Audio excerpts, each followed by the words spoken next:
ప్రియులారా, ప్రార్థన చేసుకుందాం. పరిశుద్ధుడా, మీకే స్తుతులు స్తోత్రాలు చెల్లిస్తూ ఉన్నాం. ఈ ప్రాతకాల ఆరాధనలో తండ్రి, మీ సన్నిధి నిత్యము మాతో ఉంచండి. ఆరాధన అంతటలో మహిమ ఘనత ప్రభావాలు మీకు ఆరోపిస్తూ యేసు ప్రభు వారి పరిశుద్ధ నామమున వేడుకొనుచున్నాము తండ్రి. ఆమేన్.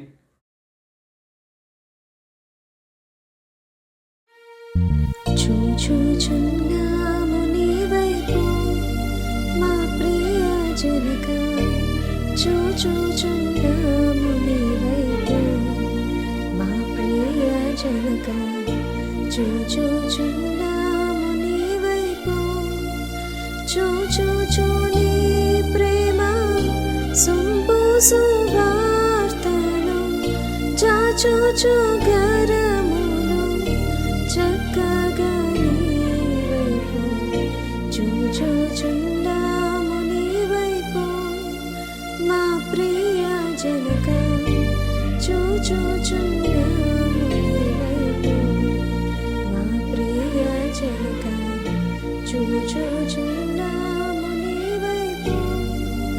మేమరులమై ఉంటిమి మార్గము వీడి, మేమందరము పోతిమి మార్గము వీడి, మేమందరము పోతిమి.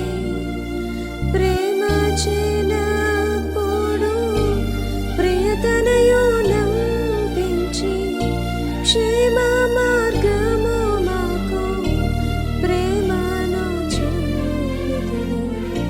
చూచుచున్నాము నీ వైపు మా ప్రియ జనక, చూచుచున్నాము నీ వైపు మా ప్రియ జనక, చూచుచున్నాము నీ వైపు.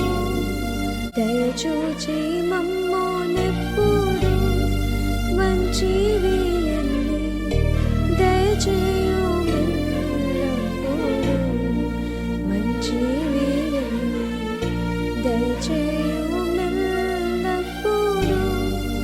దయచేయరానివి దయచేయుమని కోరా, దయచూపి మన్నించు దయగల మా తండ్రి. చూచుచున్నాము నీ వైపు మా ప్రియ జనక, చూచుచున్నాము నీ వైపు మా ప్రియ జనక, చూచుచున్నాము నీ వైపు. ప్రియులారా, ప్రభు పేరిట మీకు శుభాలు. జన్మదినాలు, వివాహ దినాలు జరుపుకుంటున్న కుటుంబాలకు యేసుక్రీస్తు ప్రభు పరిశుద్ధ నామమున పండు friends and sisters YouTube channel ద్వారా శుభాలు తెలియజేస్తున్నాం. మీ కొరకు ప్రార్థన చేస్తా ఉన్నాం. దేవుడు మిమ్మలను దీవించునుగాక. మంచిదండి, మీరంతా క్షేమంగా ఉన్నారు కదా? సంతోషంగా ఉన్నారా? ఆరోగ్యంగా ఉన్నారా? దేవునికి వందనాలు. ఈ ప్రాతకాల ఆరాధన కొరకు ఏర్పాటు చేయబడిన పరిశుద్ధ లేఖనాన్ని కలిసి చదువుకుందాం. అందరము కూడా పరిశుద్ధ గ్రంథాన్ని తెరిచి ఇర్మియా గ్రంథము 4వ అధ్యాయము, ఇర్మియా గ్రంథము 4వ అధ్యాయం 18వ వచనాన్ని కలిసి చదువుకుందాం. 18వ వచనం. నీ ప్రవర్తనయు నీ క్రియలను వీటిని నీ మీదికి రప్పించాను. నీ చెడుతనమే నీకు కారణం. ఇది చేదుగానున్నది కదా, నీ హృదయమును అంటుచున్నది కదా. నీ ప్రవర్తనయు నీ క్రియలను వీటిని నీ మీదికి రప్పించాను. ప్రియులారా, ఈవేళ దైవ వాక్యములో అంశాన్ని మనం ప్రార్థనాపూర్వకంగా ఆలోచన చేస్తూ ఉంటూ ఉన్నప్పుడు, నరుని యొక్క చెడుతనము, నరుని యొక్క చెడుతనం లేక చెడ్డతనము, చెడ్డ జీవితం, దానికి కారణం ఇక్కడ ఆలోచన చేస్తూ ఉన్నప్పుడు నీ ప్రవర్తన, నీ క్రియలు అవే నీ మీదికి వీటిని రప్పించాయి. నీ చెడుతనమే కారణం. ఇది చేదుగా ఉన్నది కదా, నీ హృదయమునంటుచున్నది కదా. వాక్యము హెచ్చరిక చేస్తూ ఉన్నది. కాబట్టి నరుని యొక్క చెడుతనము ఏ విధంగా ఉన్నది అనే ఆలోచన చేస్తూ ఉంటూ ఉన్నప్పుడు ప్రియులారా, ఆదికాండములో 6వ అధ్యాయములో 5వ వచనంలో చూస్తున్నప్పుడు నరుల చెడుతనము భూమి మీద గొప్పదనియు, వారి హృదయం యొక్క తలంపులు ఊహ అంతయు ఎల్లప్పుడూ కేవలము చెడ్డదనియు యెహోవా చూచాను. ఆయన మానవుని పరిశీలిస్తూ ఉన్నాడు. దైవవాక్యం అంటుంది నరుల యొక్క చెడుతనం అట భూమి మీద అది గొప్పది. అందుకే ఆదికాండములో దైవవాక్యం అంటుంది నరుని యొక్క హృదయము బాల్యము నుండి కూడా అవునండి చెడ్డది, ఊహలు చెడ్డవి, తలంపులు చెడ్డవి, క్రియలు చెడ్డవి. కాబట్టి దేవుని యొక్క వాక్యములో మనం చూస్తూ ఉంటున్నప్పుడు నరుల చెడుతనం భూమి మీద గొప్పదనియు, వారి హృదయం యొక్క తలంపులులోని ఊహ అంత ఎల్లప్పుడూ కేవలం చెడ్డదని యెహోవా చూచాను. 34వ కీర్తన 21వ వచనములో చెడుతనము భక్తిహీనులను సంహరిస్తూ ఉన్నది. మానవునిలో ఉన్నటువంటి చెడుతనము చెడ్డ ఏం చేస్తూ ఉంది అంటే మానవునేట సంహరిస్తూ ఉంటుంది. ఒక విధంగా ఆలోచన చేస్తే సంహరించుట అనగా చంపివేస్తూ ఉన్నది ప్రియులారా మానవుని యొక్క చెడ్డతనం. అందుకే ప్రసంగి గ్రంథము 9వ అధ్యాయం 3వ వచనములో నరుల హృదయము చెడుతనముతో నిండి ఉన్నది. ఇర్మియా ప్రవక్త అంటాడు అది ఘోరమైన వ్యాధి కలిగినది అంటాడు.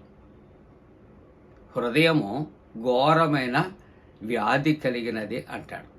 ప్రసంగి అంటాడు నరుల హృదయము చెడుతనముతో నిండి ఉన్నది అంటాడు. కాబట్టి నరుని యొక్క హృదయములో చెడు ఉన్నది గనక హృదయము అన్నిటికంటే మోసకరము అని దైవవాక్యము సెలవిస్తూ ఉంటున్నది ప్రియుల. మోసకరమైనటువంటి హృదయము చెడ్డతో నిండి ఉంటుంది అని దేవుని యొక్క వాక్యము సెలవిస్తూ ద్వితీయోపదేశకాండము 13వ అధ్యాయము 5వ వచనములో నీ మధ్య నుండి ఆ చెడుతనమును పరిహరింపవలెను. నీ హృదయములో చెడ్డ ఉన్నది, చెడుతనం ఉన్నది, నీ హృదయము చెడ్డతో నిండి ఉన్నది, చెడ్డ ఆలోచనలతో నిండి ఉన్నది. కాబట్టి అది నిన్ను సంహరిస్తూ ఉంటూ ఉన్నది. కాబట్టి ఆ చెడ్డతనాన్ని నీవు పరిహరింపవలేను, పరిహారము నీవు చేయవలేను అనే మాట ఇక్కడ రాస్తున్నాడు. మొదటి దినవృత్తాంతాలు 21వ అధ్యాయం 17వ వచనములో చేస్తే పాపము చేసి చెడుతనము జరిగించిన వాడను నేనే కదా. మానవుడు తప్పిదము చేస్తాడు, పాపము చేస్తాడు, చెడ్డ చేస్తాడు. కానీ ఆ పాపము చేసిన వాడు నేనే కదా అనుకోడు. కానీ ఇక్కడ దేవుని యొక్క వాక్యములో చూస్తూ ఉంటున్నప్పుడు ఆ పాపము నేను చేశాను, నేను పాపిని అని ఒప్పుకొని వాటిని విడిచిపెడితే వర్ధిల్లుతాడు అని దైవవాక్యం అంటుంది. అందుకనే పాపము చేసి చెడుతనము జరిగించేవాడను నేనే కదా. 97వ సంకీర్తన 10వ వచనములో చూస్తూ ఉన్నప్పుడు యెహోవాను ప్రేమించువారలారా చెడుతనమును అసహ్యించుకోండి. దేవుణ్ణి ప్రేమించుచున్నామని చెప్పుకునే ప్రతివారము చెడుతనము అనగా చెడ్డను, చెడ్డ క్రియలను, చెడ్డ వారిని చూచి అసహ్యించుకోవలసినటువంటి అవసరత ఉంది అని దేవుని యొక్క వాక్యము సెలవిస్తూ ఉన్నది. ప్రియమైనటువంటి వారలారా, దేవుని యొక్క వాక్యములో మనం చూస్తూ ఉంటున్నప్పుడు సామెతల గ్రంథములో 3వ అధ్యాయములో 7వ వచనములో మనం చూస్తూ ఉంటున్నప్పుడు సామెతల గ్రంథములో మనం 3వ అధ్యాయము 7వ వచనాలు చూస్తూ ఉంటున్నప్పుడు యెహోవా యందును భయభక్తులు కలిగి చెడుతనాన్ని విడిచిపెట్టే నువ్వు దేవునిలో భయభక్తులు కలిగి ఉంటే నీ చెడుతనము విడిచిపెట్టాలి. కాబట్టి నీలో యొక్క దేవుని యందు భయభక్తులు కలిగి ఉన్నప్పుడు చెడుతనాన్ని నీలో ఉండకూడదు, దానిని విడిచిపెట్టు అని దేవుని యొక్క వాక్యం. అలాగు చేయగలిగితే అప్పుడు నీ దేహమునకు ఆరోగ్యమును, ఇక్కడ నీ ఎముకలకు సత్తువ కలుగుతుంది. ఎప్పుడట అండి? దేవుని యందు భయభక్తులు కలిగి చెడుతనాన్ని విడిచిపెట్టినప్పుడు. అప్పుడు మన దేహానికి ఏం కలుగుతుందట? ఆరోగ్యము, ఎముకలకు సత్తువ. మన దేహానికి, శరీరానికి ఆరోగ్యము, ఇక్కడ మన ఎముకలకు సత్తువ కలగాలంటే ఏం చేయాలంటాడు? ఇక్కడ యెహోవా యందు భయభక్తులు కలిగి ఉండు, నువ్వు చేస్తున్నటువంటి ఆ చెడ్డ పనిని విడిచిపెట్టు. ముగింపుగా మనం ఆలోచన చేస్తూ ఉంటున్నప్పుడు యోనా గ్రంథములో 3వ అధ్యాయంలో 10వ వచనములో చూస్తే, ఈ నినివే వారు తమ చెడు నడతలను మానుకొనగా. ఇప్పుడు యోనా వచ్చి దేవుని యొక్క వాక్యాన్ని ప్రకటించినప్పుడట, ఆ వాక్యాన్ని విన్నారు, లోబడ్డారు, అంగీకరించారు. వారి చెడుతనమును వారు మానుకొనగా వారు చేయుచున్న క్రియలను దేవుడు చూచి పశ్చాత్తాప్తుడై వారికి చేయనుద్దేశించినటువంటి ఆ కీడు చేయకుండా ఆయన మానేను అని దేవుని యొక్క వాక్యము ప్రియులారా. కాబట్టి దేవుడే పశ్చాత్తాపడే దేవుడు అంటే పాపి అయిన మానవుడికి పశ్చాత్తాపం వద్దా? కాబట్టి దైవవాక్యం అంటుంది, నినివే వారు తమ చెడు నడతలను మానుకొనగా వారి మీదకి దేవుని యొక్క ఉగ్రత వస్తుందని యోన ప్రకటిస్తూ ఉన్నప్పుడట విని పశ్చాత్తాపం పొంది ఆ చెడు నడతలట వారు మానుకున్నప్పుడట వారి క్రియలనట దేవుడు చూచాడు అని దేవుని యొక్క వాక్యం. మన జీవితాల్లో కూడా మన హృదయము చెడ్డది, అది పాపముతో నింపబడుతూ ఉంటున్నది, ఘోరమైనటువంటి వ్యాధి కలిగినటువంటిది. కాబట్టి దేవుని యందు భయభక్తులు కలిగిన వారిగా మనం వాటిని అసహ్యించుకొని దేవుని వైపుకు తిరుగుదాం. అలా ఉండటానికి దేవుడు తన పరిశుద్ధాత్మ కూడిన మనపై మెండుగా కుమరించునుగాక.